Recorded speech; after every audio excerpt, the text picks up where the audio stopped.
Are you getting enough vitamin B12? Let's find out.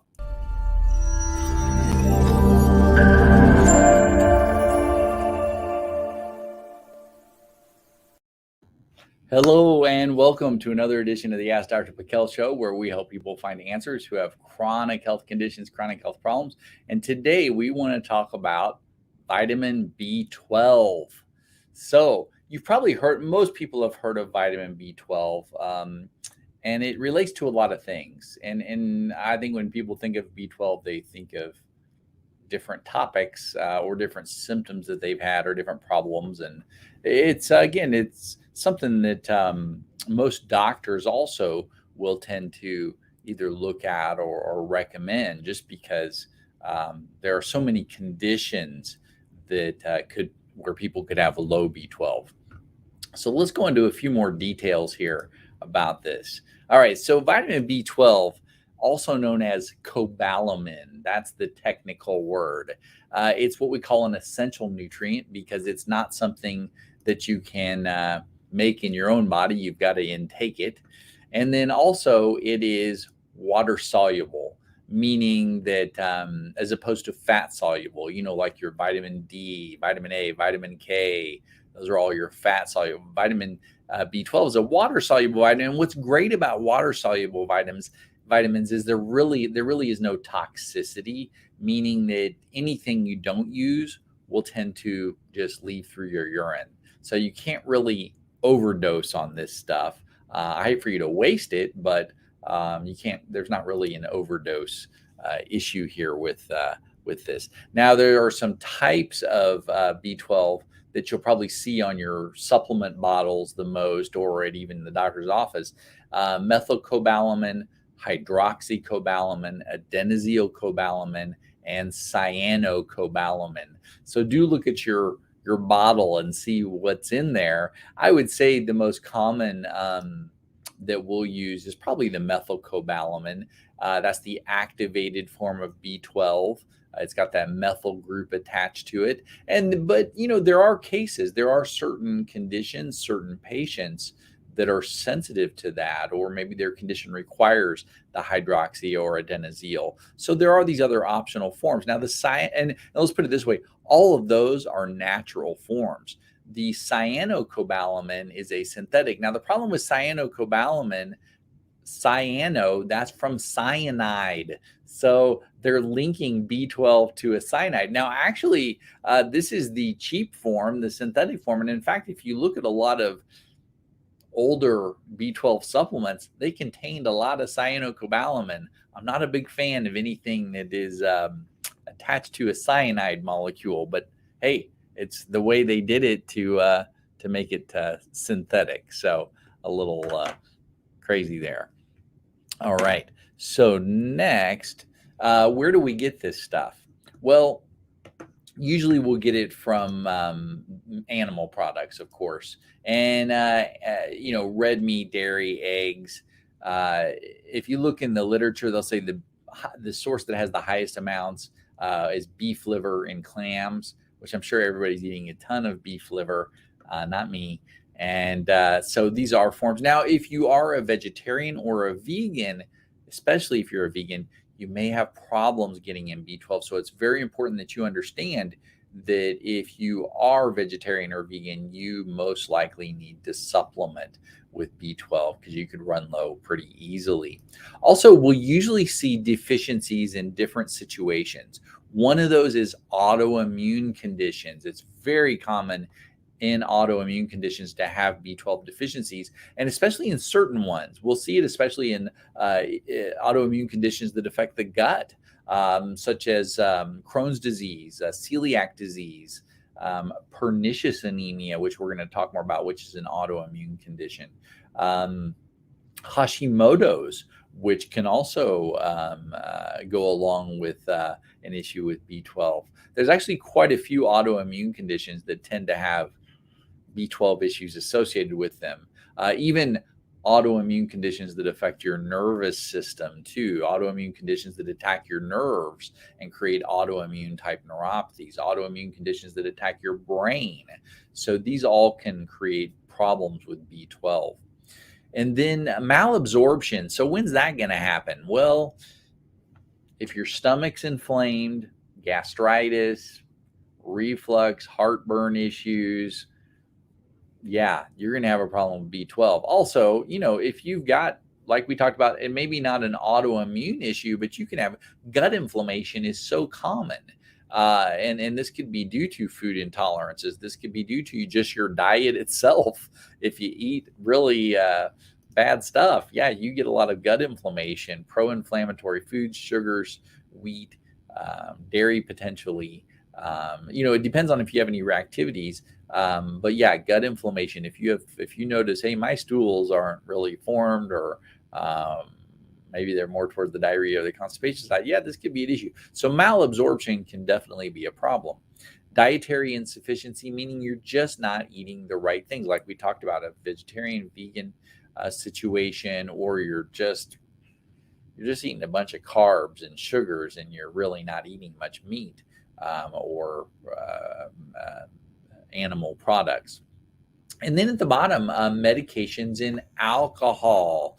So medications, probably the most common ones that'll affect B12 are if you have diabetes and you're taking metformin. That's in the research shown to deplete your B12. If you take any PPI drugs, these are your antacid type drugs, your anti-reflux type drugs, that'll do it. If you take colchicine, which is used for gout, that could do it. Actually, there's a few other medications that can be involved that can affect deficiency. And one other thing too, back on malabsorption, if you've had gastric bypass surgery or a gastric sleeve, yeah, this can also cause a B12 deficiency. And then, of course, if you drink a lot of alcohol, that really sets you up for B12 deficiency, very common with alcohol. And even back to medications and conditions, doesn't have to be autoimmunity, but yeah, diabetic type issues can really be tied in with B12 deficiencies too.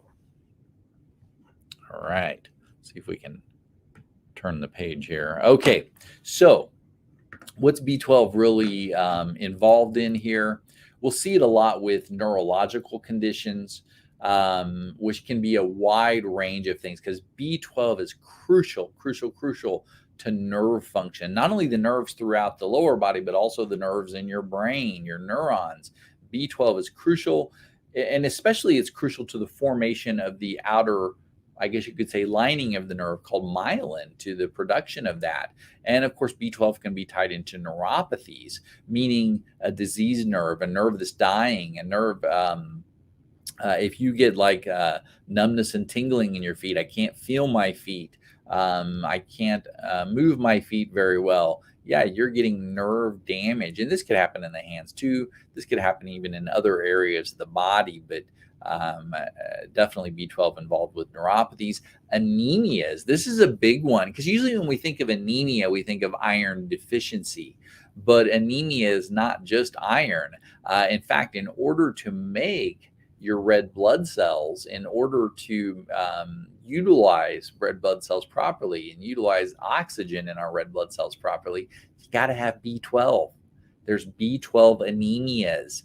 If your B12 drops too low, your red blood cells get bigger, and you can't carry oxygen well. So you can get the same symptoms as iron deficiency anemia, but it can be caused by low B12. There's actually other anemias that can relate in there too, which we'll talk about in a minute, like a pernicious or a macrocytic anemia, and which are both B12 related. And then autoimmune conditions, we kind of talked about that. Yeah, B12, big factor. Even in autoimmune conditions like multiple sclerosis. Liver function. So B12 is pretty darn important for liver function. In fact, this can be one of the reasons too why people can run low in B12 if they are alcoholics, because the liver has to process all that alcohol out and it burns through B12 really fast. But actually, B12 has quite a few functions, even at the genetic level, which we'll get to here in a second. Homocysteine issues. So basically, your body goes through a pathway in order to make glutathione and homocysteine. And this is more about a detoxification process or making things that are involved in your body's ability to detoxify. And B12 is a key player, especially with a gene called mTRR. You've heard probably about MTHFR, which involves folate. Well, mTRR involves B12. And then in order to manufacture energy in our body, we've got to have B12. You can't make energy, you can't make ATP without vitamin B12. And then at a DNA level, which I kind of just talked about that genetic side, but in order actually to have healthy DNA, to manufacture DNA properly, you have to have B12. So here's a condition that can sometimes be a problem here because, when you take your B12, now the saliva starts to work on it right away. Now, not only taking your B12, but maybe getting it from foods too. This is your stomach right here. I know, kind of a crude drawing here, but your B12 kind of goes down your esophagus, goes down into your stomach, and there's little cells in your stomach called parietal cells. PC stands for parietal cells. Now, these cells manufacture a substance called intrinsic factor. That's what the IF is. And this intrinsic factor kind of hooks up with your vitamin B12 so your body can actually absorb it. And then once that intrinsic factor hooks on there, then it sails down into your small intestine. In fact, a lower part of your small intestine called the ileum. And this is actually where B12 is taken in most of the time. And there's an inherent problem with this. If you have an autoimmune condition, or an actual autoimmune condition can cause a problem here. Many people have antibodies to, let's change color here, to intrinsic factor or their parietal cells. You can have parietal cell antibodies, you can have intrinsic factor antibodies. Not a good thing, because that means when you take B12, your immune system attacks you more. It actually attacks the intrinsic factor, attacks the parietal cells more, and can make you worse. So that's not a good problem to have. And a lot of people actually have this problem and don't even know about it. So for them, you would want to actually run a blood test. If you have consistently low B12, if your doctor's like, hey, your B12 is low again, we got to keep injecting you with B12. Yeah, hopefully they've tested for intrinsic factor or parietal cell antibodies. That's pretty important there to look at. And I would say most of the time, if you have some type of autoimmune condition, you may have intrinsic factor antibodies or parietal cell antibodies. Now, other tests you want to look at when you're looking at B12, well, let's put it this way. I get many patients who come in with their blood tests from their other doctor. And don't get me wrong, I'm not trying to put down any doctors, but they'll come in and the doctor has tested vitamin B12 and they'll say, oh yeah, my vitamin B12 looks great. Or my doctor said my vitamin B12 is actually high. It was over the amount that the blood test showed. Or my vitamin B12 was, rarely will they say low. It's usually like, oh, it's normal or it's really high. Well, I'm sorry to say, the vitamin B12 test via blood is a horrible test. Nobody should be testing B12 via a B12 test on blood. It's just, don't do it. And if your doctor does it, you need to give them some advice. No, don't hurt their feelings. Don't say anything bad about them. But just the test that has to be run is the stable marker for B12. So you know what your B12 really is called methylmalonic acid. Sometimes the test will be called MMA. So, and this is actually a test that can be done with blood or urine, but methylmalonic acid is the one. Now, some other hints that you may have a B12 issue is when they test your blood, they're usually going to run a complete blood count. And they're usually going to see, you'll see these on here, these initials, MCV, MCH, MCHC. And if those are high, you may have a B12 issue. So that's a big potential there. So definitely some things to think about when blood is tested or you're looking for an issue with B12. All right. And so how would we maybe dose your vitamin B12? Well, I would say Number one, usually most sources are saying, hey, about 1,000 to 2,000 micrograms per day. You're going to see some supplements that are way higher than that, maybe even like 50,000 or 30,000 micrograms in a supplement. And, it's okay because it's water soluble. And even if it is this high dose kind, whatever your body doesn't use is just going to end up in the toilet anyway. And yeah, you can take it in divided doses, no big deal. Some people will divide it up quite a bit.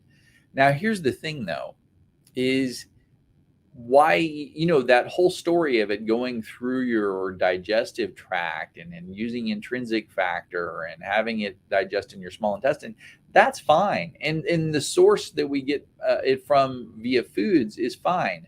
But maybe if you really want to, use a sublingual form. This way, you don't have to worry about the gut. You don't have to worry about the issue with parietal cell antibodies or intrinsic factor antibodies. You just put it under your tongue, let it absorb through those capillaries, and kabam, it goes straight into your bloodstream. And that is a powerful way to get B12 in that works really probably better than anything.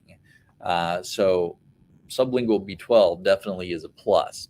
Now, time of day to take it, I would say usually your mornings, your afternoons. If you take B12 at bedtime, you do run the risk that it increases your energy levels and could, keep you awake. So you may want to watch that. Now, some people do get B12 injections. Hey, that's okay. I mean, I really feel you can get just as much from taking a sublingual form. Yeah, you could inject vast amounts into the bloodstream. But yeah, not fun getting injections though. And then there's even these dermal patches that you can stick on your skin and they'll release it also into your bloodstream. But the capillaries under the tongue absorb much better than anywhere on your skin, really. So the sublingual form is just easy. You don't have to mess with the patches and create more trash or things like that. So yeah, I would say this is best source, best form. Let's see here. All right. So I would get back to also, when it comes to B12, another thing to understand symptom wise, condition wise, is if you are low in B12, this could cause you to have less energy because now B12 can tie into a few things. It could be the ATP production, the energy production at a cellular mitochondrial level that's being affected. It could be that, again, you've got a B12 anemia, and so you're getting less oxygen to your cells. Those can all decrease your energy and cause chronic fatigue. Some people that get really low in B12, their liver really slows down, and then you get increased bilirubin, and then you start to turn jaundice, which means you start to turn kind of yellow on your skin, even in the eyes will look kind of yellow. So that's a major sign that you're really low in B12 and potentially a lot of other things and some other conditions. But definitely, and two, if you feel like, hey, I just can't catch my breath, I'm having trouble breathing a lot, yeah, that could be a sign of anemia, that you're not getting oxygen to your cells, which can also be B12. I mean, yeah, it could be iron and a few other things, definitely things that can cause that, but that can be a factor. And another thing too is on this homocysteine side, or really just the B12 side, you also need B12 to help with manufacturing of neurotransmitters. So if B12 is low, this could even affect you on the emotional side too.